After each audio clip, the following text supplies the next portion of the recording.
ইসকনকে দিয়ে অর্থায়ন দিয়ে অস্ত্র দিয়ে বুদ্ধি দিয়ে সহায়তা করে বাংলাদেশটাকে অস্থির করে রাখছে। যে আপনারা জানেন যে গতকাল সকালে আমি কয়েকটা পত্রিকার শিরোনাম নিয়ে মাননীয় আদালতের ধারস্থ হয়েছিলাম। এখন সেখানে একটা সুমোটো রুল চেয়েছিলাম যে চট্টগ্রাম, রংপুর, দিনাজপুর এই তিনটি জেলায় যাতে 144 টাকা জরুরি অবস্থা জারি করা হয় এবং ইসকন নিষিদ্ধ করা হয়। পরে কোর্ট বললো যে ঠিক আছে, তাহলে আমরা ডিজি সাহেবকে শুনি। ডিজি সাহেবকে শোনার পরে বললো যে ঠিক আছে, তাহলে আমরা অ্যাটর্নি জেনারেল সাহেবকে শুনি। পরে আমাদের মাননীয় অ্যাটর্নি জেনারেল এসে বললেন যে মাইলর্ড, আমরা এখান থেকে কথাবার্তা বলতেছি, সর্বোচ্চ চেষ্টা দিয়ে সরকার যাতে আইন শৃঙ্খলা পরিস্থিতির কোনো অবনতি না হয় সেদিকে রাষ্ট্র সর্বোচ্চ চেষ্টা করবে। তারপর ইসকনের ব্যাপারে বললো যে ইসকন তো এভাবে এই যে আমাদের যে মাননীয় প্রধানমন্ত্রী শেখ হাসিনা এবং মাননীয় প্রধানমন্ত্রী বেগম খালেদা জিয়া, আমাদের এই যে মুমিনুল হক সহকারে অনেকেই জেলে গেছে, কিন্তু আমরা কোনোদিন কোনো আইনজীবী, কোনো দলীয় নেতাকর্মী আমরা কোর্টের আদেশের পথে বাধা সৃষ্টি করিনি। কিন্তু ইসকনরা সরাসরি কোর্টের আদেশে হস্তক্ষেপ করছে এবং আমাদের একজন লার্নেড ব্রাদারকে হত্যা করছে। পরে কয়েকটা পত্রিকা পরে সবগুলোতে যখন একই ধরনের নিউজ পেলাম, মেনশন করলাম, কোর্ট বলে যে ঠিক আছে মাননীয় অ্যাটর্নি জেনারেল, আপনি আমাদেরকে আগামীকালে আজকের মধ্যে জানান, দুপুরের মধ্যে জানান। বলে যে মাইলর্ড, আমার সাথে সময় নেই, তাহলে আমি একটু সময় নেই। পরে বলে কোর্ট তাহলে আপনি বিকালের মধ্যে জানান। পরে উনি বললো যে না, আগামীকাল সকালে আমি জানাবো। তো আজকে সকালবেলা মাননীয় অ্যাটর্নি জেনারেল উনি অ্যাপিলেট ডিভিশনে ব্যস্ত থাকার কারণে আমাদের ডেপুটি অ্যাটর্নি জেনারেলকে দায়িত্ব দিয়ে গেছে। ওনারা গতকালকে সারাদিনের যে ব্রিফিং ছিল সবগুলোর ব্যাপারে কোর্টকে আশ্বস্ত করছে যে আমাদের রাষ্ট্রযন্ত্র সর্বোচ্চ চেষ্টা দিয়ে যাতে কোনো প্রকার দাঙ্গা অথবা হিন্দু মুসলিম কেউ কাউকে আঘাত করতে না পারে সেভাবে যথেষ্ট সচেতন ছিল এবং সেটা সফল হয়েছে। আজকে এখন পর্যন্ত আমাদের আজকে আপডেট হলো এটা যে ইসকন নিষিদ্ধ। এখন এটা একটা সময়ের দাবি, কারণ তারা তো গতকালকে যে আমাদের পরশুদিন আমাদের যে লার্নেড ব্রাদারকে হত্যা করা হয়েছে, তারা প্রথমে আদালত অবমাননা করে চিন্ময় দাসের গায়ে আটকে দিয়েছে। এরপর ইন্ডিয়ান পররাষ্ট্র মন্ত্রণালয় যখন বিবৃতি দিল যে চিন্ময় দাসকে মুক্তি দেওয়া হোক, তখন তারা অ্যাগ্রেসিভ হয়ে গিয়ে আমাদের এই আইনজীবীকে হত্যা করে। অর্থাৎ ইসকনরা এখন ইন্ডিয়ার যে প্রোপাগান্ডা আসে সবগুলো বাস্তবায়নের কাজ করতেছে।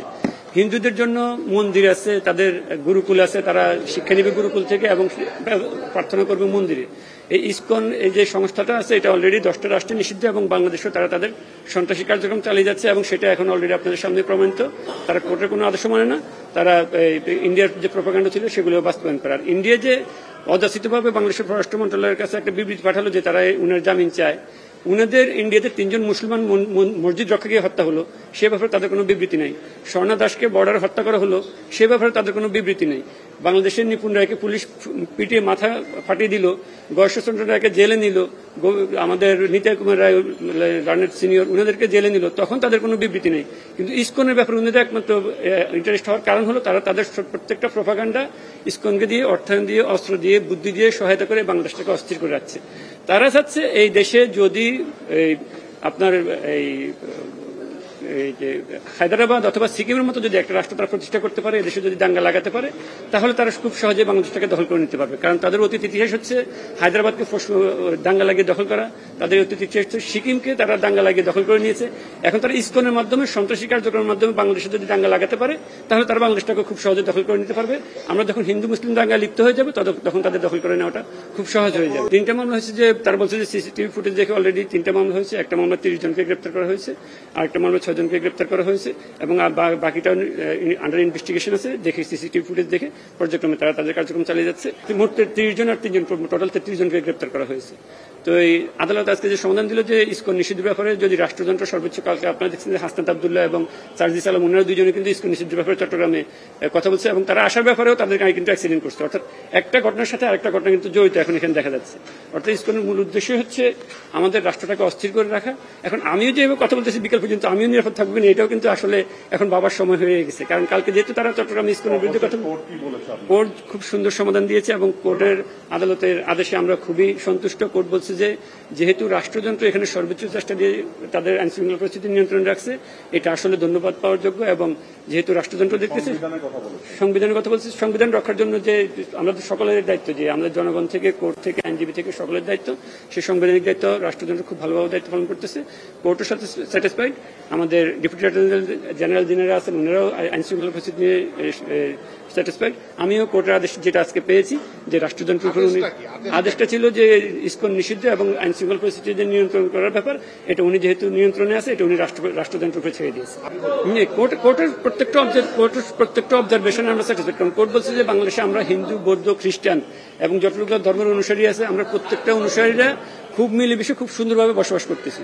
এবং হিন্দুদের ব্যাপারে আমি খুব ওনারা আমার বন্ধু, আমার ভাই, আমাদের ধর্মের বিরুদ্ধে হতে পারে কিন্তু আমরা একসাথে মিলেমিশে আছি। কিন্তু ইসকনের মাধ্যমে ইন্ডিয়া তার প্রোপাগান্ডা বাস্তবায়ন করতে চাচ্ছে। এটা হচ্ছে আমাদের সবচেয়ে আবেগ এবং উদ্বেগ এবং চিন্তার বিষয়।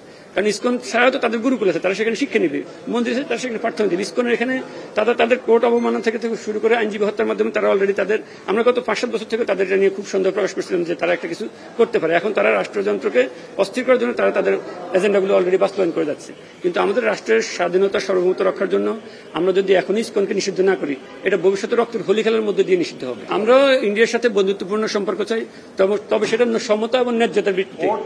কোর্ট বলছে যে আমরা ইন্ডিয়ার সাথে সমতার ভিত্তিতে যে সম্পর্ক আছে আমরা সেই সম্পর্ক ভালো রাখতে চাই, এবং আমিও বলতে চাই আমরা ইন্ডিয়ার সাথে ন্যায্যতার ভিত্তিতে সম্পর্ক ভালো রাখতে চাই। কিন্তু আমাদের যদি এটা কোর্টের বাইরে, আমার বক্তব্য হচ্ছে যদি আমাদের নো ট্রানজিট দিলাম, তাদেরকে রোড ট্রানজিট দিলাম, তাদেরকে রেল ট্রানজিট দিলাম, কিন্তু আমরা কি পেলাম?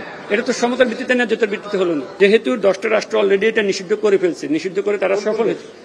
নিষিদ্ধ করতে হচ্ছে আপনার অলরেডি চীন এটা নিষিদ্ধ আছে, সিঙ্গাপুরে নিষিদ্ধ আছে, মালয়েশিয়াতে নিষিদ্ধ আছে, ইন্দোনেশিয়া নিষিদ্ধ আছে, সৌদি আরবে নিষিদ্ধ আছে, Afghanistan, Iran, Tajikistan, Uzbekistan, Kazakhstan এবং তুর্কমেনিস্তানে নিষিদ্ধ আছে, এবং সোভিয়েত রাশিয়াতে।